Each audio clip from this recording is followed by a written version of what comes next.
अल्लाह पाक अपने बंदों की कैसे मदद करता है। एक नौजवान बिलाल पार्क की बींच पर बैठा है। वो अपने खाली बटुए को देख रहा है।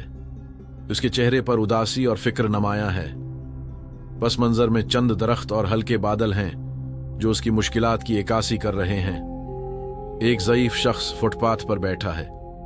इसके कपड़े पुराने और फटे हुए हैं। वो सर्दी से कांप रहा है और उसके चेहरे पर भूख और तकलीफ के आसार हैं। पस मंजर में धुंधली रोशनियों वाला एक सड़क का मंजर है जो उसकी गुर्बत को जाहिर करता है। बिलाल की बीवी सायरा बूढ़े आदमी की मदद करती है।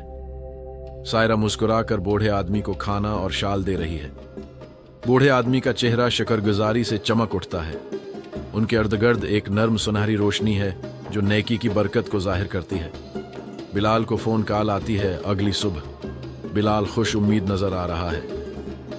वो अपने मोबाइल फोन को कान से लगाए हुए है और उसकी आंखें हैरत और खुशी से चमक रही हैं। पस मंजर में धूप खिड़की से अंदर आ रही है जो उम्मीद और अल्लाह की मदद का इशारा दे रही है। बिलाल शुक्रगुजार होकर आसमान की तरफ देख रहा है। बिलाल बाहर खड़ा है, मुस्कुराकर आसमान की तरफ देख रहा है। इस पर एक है नर्म रोशनी पड़ रही है जो अल्लाह की गैबी मदद की अलामत है। अल्लाह हमेशा अपने नेक बंदों की मदद करता है। ज़्यादा इस्लामी कहानियों के लिए लाइक, शेयर और सब्सक्राइब करें।